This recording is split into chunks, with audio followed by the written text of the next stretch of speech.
ሳሙኤል መጽሐፍ ሲናገር እንደዚህ ያለ እግዚአብሔር ያደህያል ያበለጽጋል። ሰው አይደለም ያደህየው፣ ሰው አይደለም ያበለጽገው። እግዚአብሔር ያደህያል፣ እግዚአብሔር ያበለጽጋል። በቃ አሁን በሌላ አማርኛ ምንድነው ብለህ ይረዳል ብዬ ስል የሰማኝ ሰው ካለ አልሰማ ይረዳሃል ብዬ ስል እግዚአብሔር ያደህያል እግዚአብሔር ያበለጽጋል ካልኩ እግዚአብሔር ይረዳሃል ስለ ምን እያልኩ ነው? ያበለጽገኛል ማለት ነው። ያበለጽገኛል። ሰው እግዚአብሔር ካረዳው ድሃ ይሆናል። እግዚአብሔር ያደህያል ከዛስ ያበለጽጋል። ምናምን ጠንቋይ ቤት ሄዶ ነው መጫኛ እንትና ቁሞ ነው ምናምን አስማሰርቶ ነው ምናምን በላንተ ዝም ብለህ ፍሰስ አንተ ፍሰስ። እግዚአብሔር ያበለጽጋል ከተባለ አሲቲዝ ነው መውሰድ ያለብህ። በቃ ያበለጽጋል ተብሏል። ያበለጽጋል የማውቀው ታሪክ የለም። ቃሉ ይላል ታደህያለህ ታበለጽጋለህ ተብሏል። እኔ ደግሞ መጽሐፍ እንደሚናገር እረዳሃለሁ ብለኸኛል።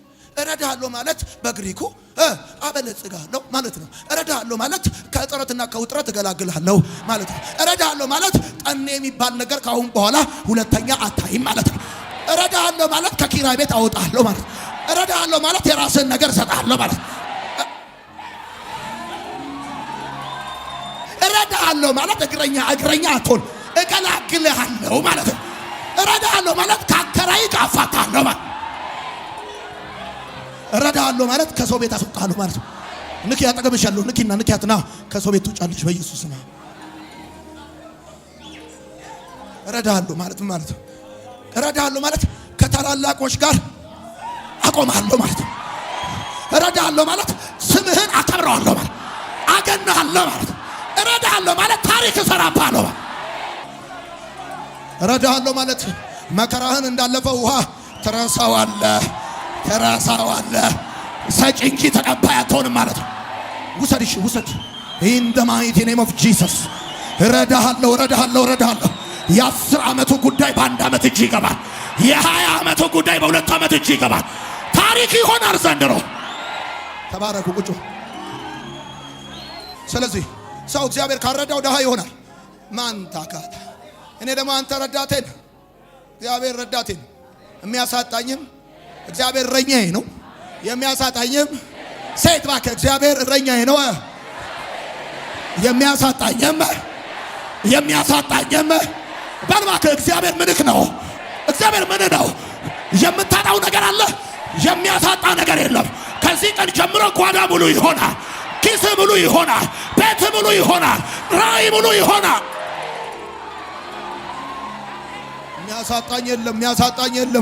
የሚያሳጣኝ የለም። ማንታካቻታ ሊፋንታ ዲጋቲና ማትሌፌንት አይላ ጋቲና ታላፋንታ የምትፈልገው ጉዳይ ኦሬዲ ፔድ ተከፍሏል። የትምህርት ተከፍሏል፣ የቤት ኪራይ ተከፍሏል፣ የአገልግሎት ተከፍሏል። የማማታካቻታ ሊባ እሺ እንቀጥላለን። 5ኛ እግዚአብሔር ካረዳ ትዋረዳል። እግዚአብሔር ያደህያል ያበለጽጋል፣ ያዋርዳል ከፍም ያደርጋል። ከዛም ሲናገር እሱ ዳውን ከትቢያ ያነሳል፣ ምስኪኑ ከጉድፍ ከፍ ያደርገዋል። እግዚአብሔር ድሃ ያደርጋል፣ ያበለጽጋል፣ ከዛስ ያዋርዳል፣ ከፍ በሉት በእናታችሁ እስቲ ከፍ እስቲ እንደዚህ በሉ ከፍ ምን ያደርጋል? አየህ እግዚአብሔር የረዳው ከፍ ያደርጋል። እጄ ተረዳዋለች። ምን ማለት ከፍ እስቲ በል ፕሮፌሰር ትንቢት ተናገር በራክለ እስቲ ከፍ ለራስ አንተ አሰስት ወቀው አዎ ከፍ እግዚአብሔር ይረዳኛል፣ ከፍ ያደርገኛል። ከፍ ከማዕበሉ ከፍ፣ ከችግሬ ከፍ፣ ከተግዳሮቱ ከፍ፣ በጠቅላላ ኢኮኖሚ ከፍ፣ አገልግሎቴ ከፍ። ደና ማታ ካቻታ ሊፋንታ ሊጋል የኔ ደረጃ በዛ ደረጃ አልቀጠለም፣ ደረጃ ጨምራለሁ። ያዋርዳል አለ ከፍ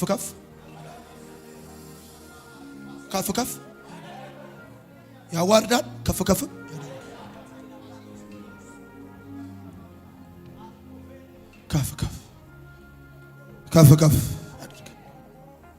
ቁጥር 7 እኮ ነው የሚለው ሁለተኛ ሳሙኤል መጽሐፍ ምዕራፍ 2 ቁጥር 7 ያዋርዳል ከፍ ኃጢ ዝም ብሎ በጨለማ ይቀመጣል።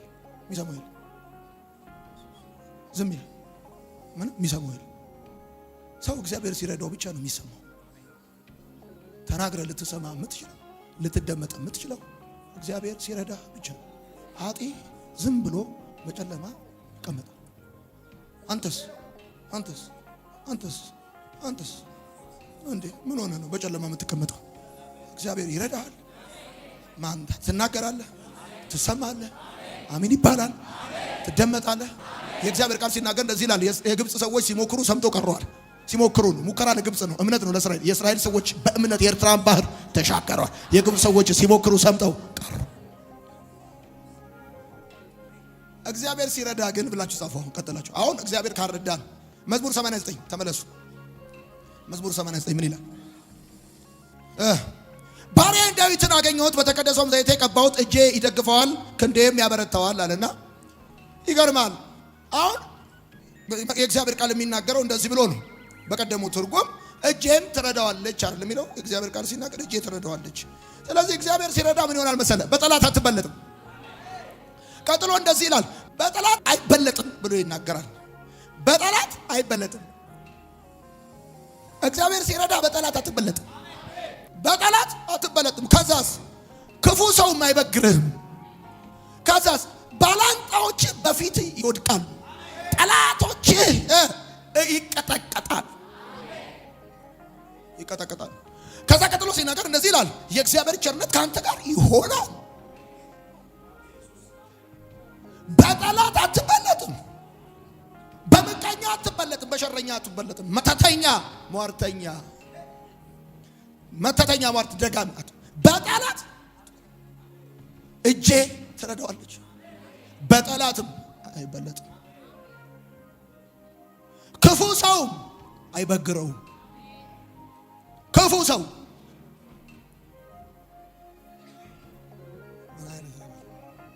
ከዛስ ቸርነቴ ለዘላለም ከሱ ጋር ይሆናል። ከዛስ ትጸናለህ። ቀንዱ ከፍ ከፍ ይላል። ቀንዱ ምን ይላል?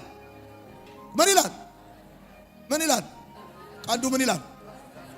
ባሪያ ዳዊትን አገኘሁት፣ ከዛስ በተቀደሰውም ዘይቴ፣ ከዛስ እጄ ይደግፈዋል፣ ከዛስ ክንዴ ታጸናዋለች፣ ከዛስ በጠላትም የአመፃ ልጅ ክፋትን አርሊ አይገብ ነው። በጠላትም ምን ወይኔ በጠላት ምን አይሉ ሁሉ ጊዜ ኳል መግቢያ መውጫህን የሚያጠና መቼ ምን ላርግበት፣ አመፃ ልጨምርበት፣ ክፋት ልጨምርበት፣ በሽታ ልጨምርበት ምናም ብሎ ሚላል።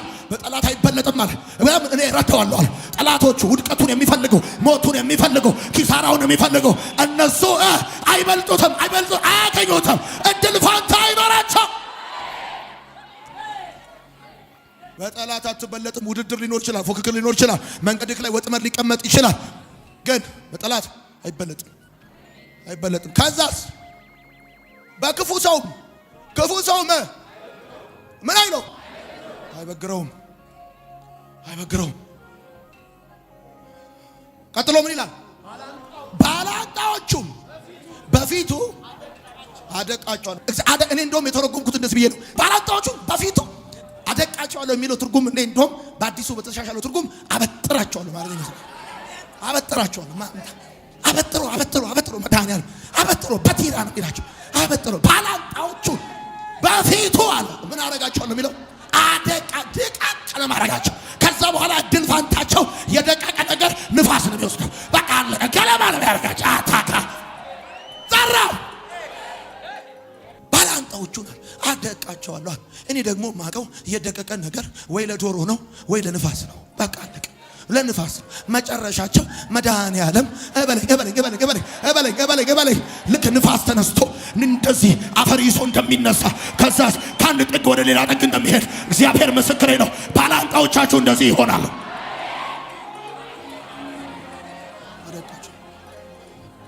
እግዚአብሔር የረዳው ሰው እግዚአብሔር ሲረዳ አንደኛ በጠላት አትበለጥም። በቃ ትምህርት ቤት አትበለጥም። አሜን በል። ከዛ ቀጥሎ እኮ ሲናገር ቸርነቴ ለዘላለም ምን ይላል? አንብባ ምን ይላል? ምህረቴን ለዘላለም እጠብቃለሁ። አዲሱ ትርጉም ይላል አንተ አምላክ ምህረቴንም ለዘላለም ለእርሱ እጠብቃለሁ። አይገርምም? እጠብቃለሁ እረዳዋለሁ። ከዛ እንደዚህ ይላል። ይገርማቸው በጣም ይገርማቸው ነገር ምን ሰው እግዚአብሔር ሲረዳው ተስፋፋል። ከዛ እንደዚህ ይላል እጁ በባህር ላይ ይዘረጋል። አልሰማህም? እጁን በባህር ላይ ይዘረጋል ይላል አዲሱ ትርጉም። እጁ በባህር ላይ ይዘረጋል ምን ማለት ነው? አስፋፋለሁ። ቀኝ እጁ በወንዞች ላይ አኖራለሁ። ከዛስ እጁን በባህር ላይ ቀኝ እጁንም በወንዞች ላይ አኖራለሁ። እጁ በባህር ላይ ቀኝ እጁን በወንዞች ላይ አኖራለሁ። ምን ማለት ነው? አስፋፋለሁ። መኪና የሚነዳ ሰው እጁን ልክ መስኮቱ ላይ እንደሚያኖረው ልክ እንደዛ ሰውየው እግዚአብሔር ስለሚረዳው አሰፋዋለሁ። እሱ ብቻ አይደለም አጸናዋለሁ ይላል። አጸናዋለሁ የሚለው ቀንዱን ከፍ ከፍ አደርገዋለሁ አይደል?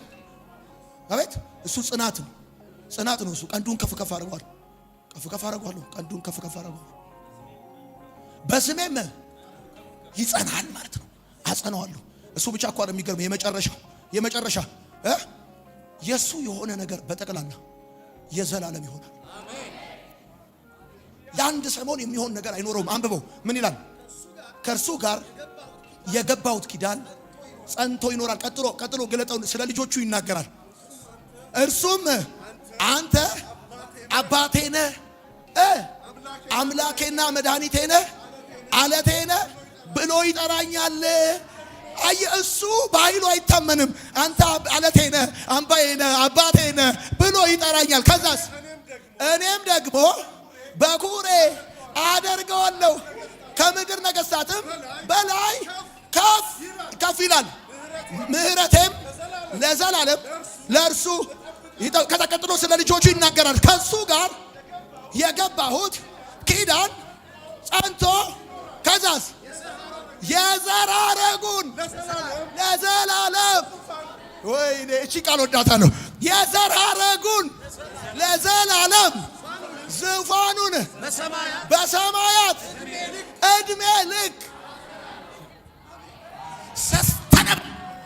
ሰስተነብ የሆነ የማይዋዥቅ ለዘላለም ልጆቹን ነው የሚለው። ዘሩን ነው የሚለው።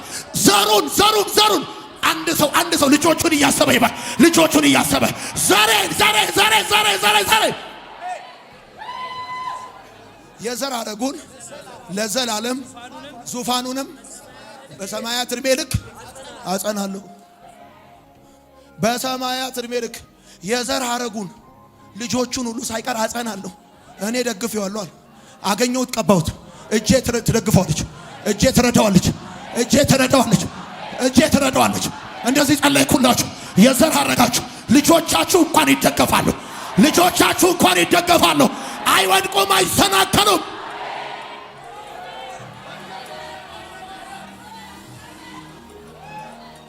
ምን አይነት ነገር ነው እባካችሁ? የዘር ሐረጉን ለዘላለም አጸናዋለሁ። ጠላትህ ጧጠሽ ማለት ደበነ ማለት ይችላል። እኔ እረዳዋለሁ። ኃይል የሌለውን ምንኛ እረዳ። እግዚአብሔር ሲረዳ ሰው ሲረዳ ለአንድ ሰሞን ነው የሚረዳ፣ ለአንድ ሳምንት ነው የሚረዳ።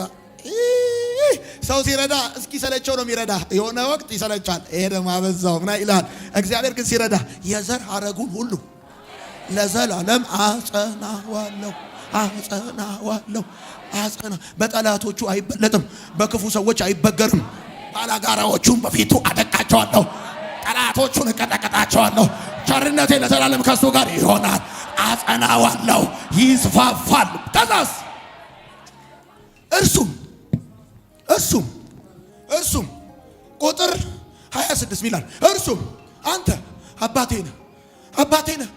ነህ እያለኝ አልረዳውም እኮ ነው የሚለው እግዚአብሔር። አባቴ ነህ እያለው እኮ ነው። አባቴ ነህ እሱ እኮ ነው የሚለው። አባቴ ነህ እያለኝ እንዴት ጠላት ይበልጠዋል? አባቴ ነህ እያልከው እንዴት ጠላት ይበልጣል? አባቴ ነህ እያልከው እንዴት ባላጋራዎች ይበልጠዋል? አንተ በክፉ ሰዎች ትበቀላል። እሱም አባቴ ነህ አባቴ ነህ አምላኬና መዳኛ አለቴ ነህ ብሎ ይጠራኛል። አጠራሩ በሰው ቋንቋ ልንገር በቃ አንሰፍስፎታል። አጠራሩ አምላኬና መድኃኒቴ አለቴ ነህ ብሎ ይጠራኛል። እሱ ሀብቱን አይደለም የሚታመነው፣ ዘመዶቹን አይደለም የሚደገፈው። ከዛስ እንደዚህ አለ፣ እርሱም አባቴ ነህ አምላኬና መዳኛ አለቴ ነህ ብሎ ይጠራኛል። እኔም ደግሞ አባቴ ብሎ ጠርቶኝ፣ አለቴ ብሎ ጠርቶኝ፣ መዳኛዬ ነህ ብሎ ጠርቶኝ፣ እኔ ደግሞ አለ በኩሬ አደርገዋለሁ፣ የመጀመሪያ አደርገዋለሁ፣ ከፊት አደርገዋለሁ፣ አንደኛ አደርገዋለሁ። ስሰራ ከሱ ጀምራለሁ፣ ስጎበኝ ከሱ ጀምራለሁ።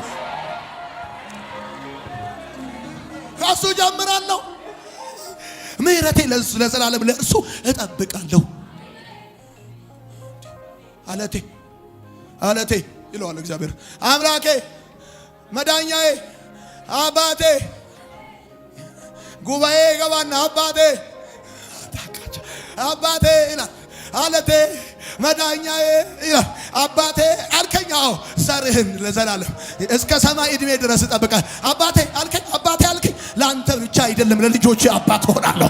ለአንተ ብቻ አይደለም ለዘርህ አባት ሆናለሁ። አለቴ አልከኝ፣ እደግፋለሁ። ጠላቶች አይበልጡም አንተ። ሰው ስልጣን ስላለው አይረዳም፣ ሀብት ስላለው አይረዳም፣ እውቀት ስላለው አይረዳም፣ ስለሚያውቅ አይረዳም፣ ዘመድ ስለሆነ አይረዳም፣ አበልጅ ስለሆነ አይረዳም፣ አብሮ አደግ ስለሆነ አይረዳም፣ አንድ ቸርች ስለሆንክ አይረዳም። እግዚአብሔር አለቴ አባቴ አባቴ በለው። በቃ ዝም ብለሽ ሰሞኑን እንደዚህ በለው። እግዚአብሔር አባት ለልጆቹ ይራራል አይደል? አባት ለልጆቹ አሳ ሲጠይቅ ድንጋይ እንደማይሰጥ እባብ እንደማይሰጥ ልክ እንደዛ አይደል? አዎ ልክ እንደዛ። እናንተ ክፉዎች ሆናችሁ ሳላችኋል ለልጆቻችሁ እንደዚህ አታረጉም አለ እና አባቴ በለው። በቃ አባቴ በለው። አንተ ነገር ያለው ዛሬ አባቴ በለው። እየሄድክ አባቴ በለው። ታክሲ ውስጥ አባቴ በለው። መኪና ውስጥ አባቴ በለው። አለቴ መዳኛዬ በለው። ዝም ብለህ እየሄድክ ይገርማል። ሌላ ነገር እንኳን ከፊት ከኋላ ባተን እንደዚህ በለው። አባቴ አለቴ ረዳቴ አባቴ መገኛዬ፣ አንተ የኔ ምንጭ፣ አንተ የኔ ሶርስ፣ አንተ የኔ አቅም